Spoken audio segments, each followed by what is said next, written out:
In the world behind these walls, secrets don't stay hidden for long. Every movement is watched, every conversation recorded, every decision carries a consequence. But even in a place built on control, some rules are broken in the most dangerous ways. She wore the uniform with pride, a guardian of order in one of the toughest prisons in the state. But beneath the surface, a storm was brewing. A secret whispered through the cell blocks. A bond that should have never formed. A dangerous mistake that no one could take back. If you are not an advocate of domestic violence, murder, inhumanity, abuse to mention a few, hit the subscribe button now and turn on notifications for more true crime stories. Thank you. Love and loyalty don't mean the same thing in prison. Affection is a currency. Trust is a weapon. And when a correctional officer falls for an inmate, the line between protector and prisoner fades into something far more treacherous. At first, it was just glances, a passing smile, a moment that lasted too long. Then came the notes, the stolen seconds in empty hallways, the quiet conversations where words meant everything. Tamika Reynolds was smart, careful. She knew the risks, knew the rumors that spread like wildfire through the tears. But she also knew Jermaine Carter, his voice, his touch, the way he made her feel seen in a place that had swallowed her whole. She told herself it was under control. No one would find out. No one could prove anything. But prison is its own ecosystem. Every secret has an expiration date. And when the wrong people started asking the right questions, Tamika found herself trapped in a game she couldn't win. A game where love wasn't just forbidden. It was fatal. Then one night, the silence was broken. A frantic 911 call. A motel room door left slightly ajar. And inside, the brutal, unrecognizable remains of a woman who once walked the halls of a prison, believing she was in control. Blood on the sheets. A message carved into the wall. And a single chilling question left unanswered. Who really betrayed her? This story takes us to Green River Correctional Facility, a maximum security prison in the heart of Georgia, a place built to contain the state's most dangerous men, convicted murderers, armed robbers, career criminals with nothing left to lose. Behind these walls, trust is rare, power is everything, and the people who run the prison know one thing above all: control is the only thing standing between order and chaos. Tamika Reynolds understood this. She wore her badge with authority, carried herself with confidence. At 34 years old, she had spent nearly a decade navigating the harsh realities of prison life. She knew the rules, she knew the dangers, and she knew how to keep her head down. Inmates respected her, officers trusted her, but for all the discipline she showed in uniform, there was another side to her, a side no one saw coming. At first, it was just whispers, small things. A rumor passed from one inmate to another, guards exchanging skeptical glances during shift changes, a name mentioned a little too often: Jermaine Carter, a 36-year-old inmate serving 15 years for armed robbery, a man who had a reputation, smooth talker, calculated, always playing the long game. He knew how to read people, how to find their weaknesses, how to make them believe they were in control. No one could say exactly when it started. Maybe it was the way he looked at her. Maybe it was the quiet moments between rounds when the noise of the prison faded and it was just the two of them. Maybe it was something deeper, something neither of them could explain. But what started as stolen glances soon became stolen time. Conversations that lasted longer than they should have. Small gestures that meant more than they appeared. And before long, Tamika found herself drawn into something she never thought possible. Of course, she told herself it wasn't real, that she had it under control. She wasn't the first officer to develop a connection with an inmate, and she wouldn't be the last. But inside a prison, even the smallest secret is a dangerous one. And when rumors spread, they don't just fade away, they catch fire. Other officers started noticing. The way she lingered near Jermaine's cell. The way he seemed to know things before he should. They watched as she grew distant, as she stopped laughing with her colleagues, as her once sharp instincts dulled. But no one said anything. Not yet. Then came the first real warning sign. A routine cell search. Officers sweeping through Germain's block checking for contraband. What they found made everything clear. Hidden inside a rolled-up mattress, tucked between layers of foam, was a phone. A phone that shouldn't have been there. A phone filled with text messages, some coded, some explicit, but all traced back to one person, Officer Tamika Reynolds. It should have ended there. An immediate termination, criminal charges.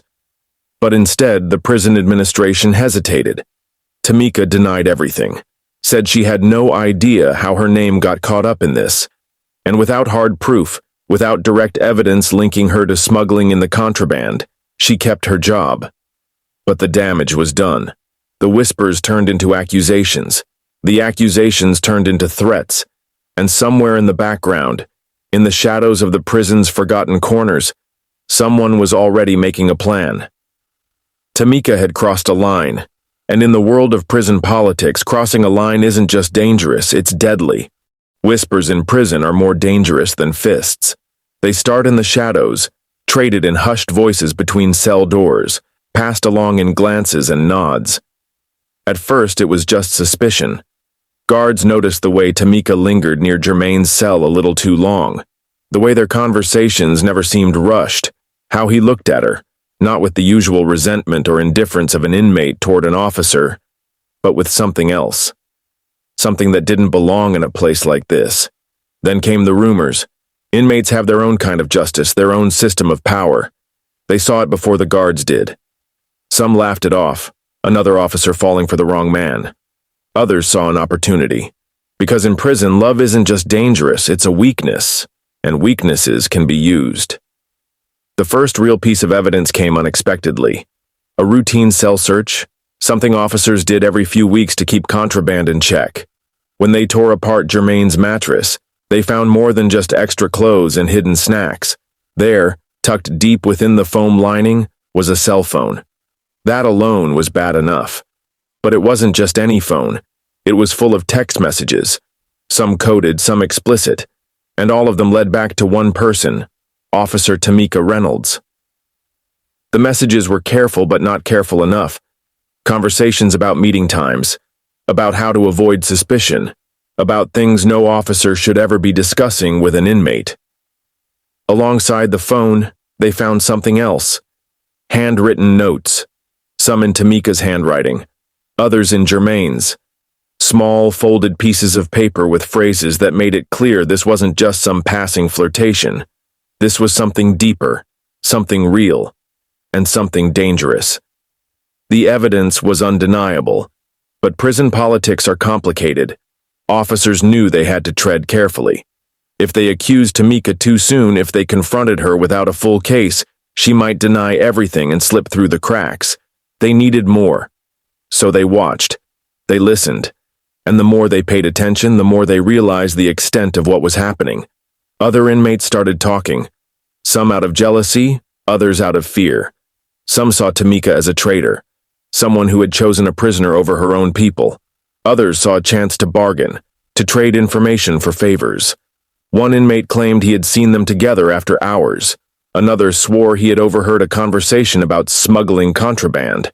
And then there were the threats, notes left in Germain's cell, warning him that he was playing a dangerous game, that someone was watching. Tamika, meanwhile, had no idea how close the walls were closing in. She still thought she was in control, that she could keep things quiet. But the problem with prison secrets is that they never stay secrets for long. Someone was going to act. Someone was going to make a move. And when they did, everything would come crashing down. Because this was never just about romance. It was about power, about control. And in a place where both could mean the difference between life and death, someone was about to take matters into their own hands. It started as just another day. Officers clocked in for their shifts at Green River Correctional Facility. Inmates lined up for their morning count. And on the roster, Tamika Reynolds was scheduled to work, but she never walked through those gates. At first, her absence was written off as an oversight. Maybe she had called in sick. Maybe there had been a scheduling mix-up. But when the hours passed with no word, when calls to her phone went straight to voicemail, that feeling of unease began to spread. Something wasn't right. Then, at 10:17 a.m., a call came through to 911 from the Redwood Motel off Highway 22. The voice on the other end, panicked, barely coherent. "There's blood everywhere," the motel manager said. "She's not breathing. I think she's dead." Within minutes, officers arrived on scene. The motel was a known stop for drifters, truckers, and those looking to disappear for a few hours. The door to room 106 was ajar, a single overhead light flickering inside, and when they stepped in, what they found was a scene of pure brutality. Tamika's body lay sprawled on the stained motel carpet, her uniform discarded beside her. The autopsy would later reveal she had been stabbed 9 times, once in the abdomen, twice in the chest, 6 times in the back. Defensive wounds lined her arms, deep cuts where she had tried desperately to fight back. But the cause of death, strangulation. Whoever did this had made sure she suffered. The room told a story. No signs of forced entry, no robbery. Her purse still sat on the bedside table, untouched. This wasn't random. This was personal. And then there was the message, carved into the wooden headboard in jagged, uneven strokes. No loose ends. Within hours, the news broke. A correctional officer found murdered in a motel room. The details, too shocking to keep quiet. The media swarmed the prison, digging into Tamika's past, into her relationships. And soon the whispers that had once stayed confined within the prison walls spilled into the outside world. 2 names rose to the surface almost immediately: Jermaine Carter, Marcus Ghost Williams. One, the inmate she had risked everything for. The other, a man with a reputation for making problems disappear. But the question remained, who gave the order? Jermaine was the last known person to see her alive. The motel clerk confirmed he had checked in under a fake name, paid in cash. The security footage showed him walking into the room. But here's where things took a turn. There was no footage of him leaving. Some believed he had gone into hiding, fearing that Marcus had turned on him as well. Others thought he had never left the motel at all, that his body was simply waiting to be found. But then the FBI got involved, and what they uncovered sent a ripple of fear through the entire correctional system. Because this wasn't just about Tamika. This was bigger, much bigger. The moment detectives arrived at the Redwood Motel crime scene, they knew this wasn't an ordinary murder. It was too clean, except for the sheer brutality of the attack. No robbery, no forced entry. A message carved into the headboard. This wasn't a crime of impulse, it was a message, a warning. And inside the walls of Green River Correctional Facility, there were only a handful of people with the power to send a message like that. Investigators wasted no time. They pulled Tamika's phone records, financial transactions, work logs. Every detail of her life was picked apart. And then they found something chilling. A series of calls made from a burner phone inside the prison. A number that had been used just hours before her murder.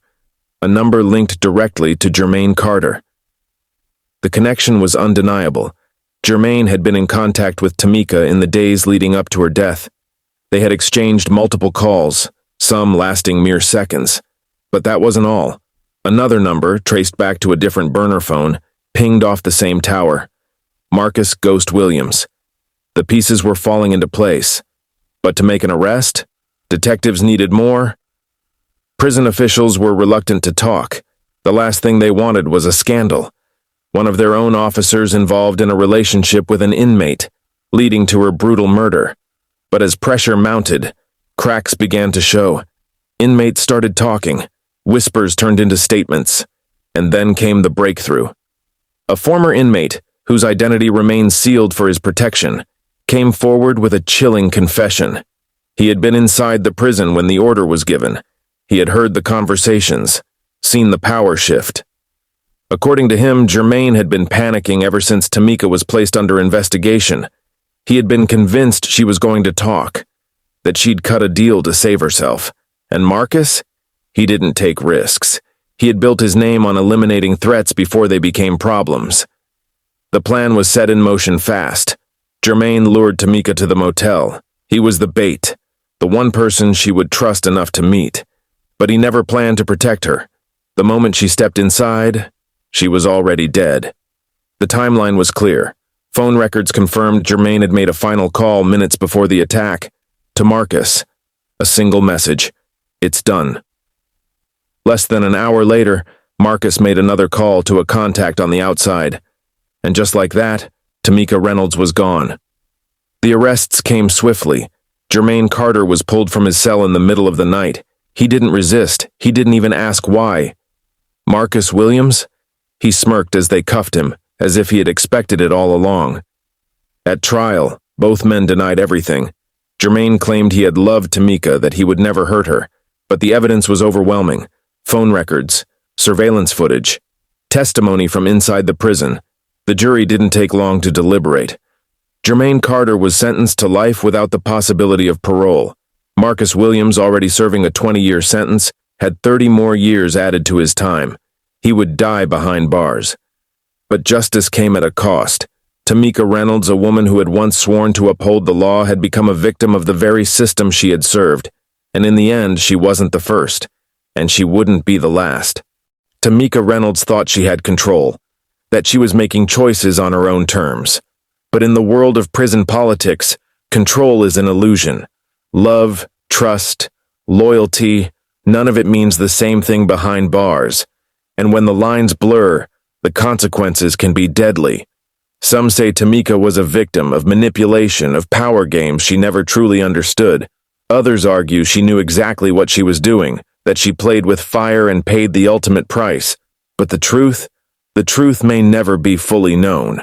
What we do know is this: Tamika Reynolds wasn't the first correctional officer to fall into a dangerous entanglement with an inmate, and she won't be the last. Reports of officers engaging in relationships with prisoners are more common than most realize. Some get caught and lose their jobs. Others, like Tamika, lose everything. The system is built on structure, rules that separate the enforcers from the confined. But what happens when those rules are broken? When an officer crosses the line? The balance of power shifts. And in a place where power determines who lives and who dies, that shift can be fatal. In the end, Germain Carter got life in prison. Marcus Ghost Williams? Another 30 years tacked onto his sentence. Justice was served. But did it really matter? Tamika was still gone. A promising career, a life full of potential, cut short in the most violent way imaginable. And all for what? We may never know exactly what Tamika was thinking in those final moments, if she regretted the choices she made, or if she truly believed in the love she thought she had found. What we do know is that her story leaves behind an unsettling truth. Prisons aren't just about walls and cells. They are about people. People who manipulate, people who deceive, and people who are willing to kill to protect their secrets. As the prison gates slam shut, as another shift begins, as another officer walks those same halls, the cycle continues. New faces, new whispers, new risks, and somewhere, deep inside those walls, someone else is making the same dangerous choices. But what do you think? Was Tamika manipulated? Or was she fully aware of the risks she was taking? Could this have been prevented? Let's talk about it in the comments below.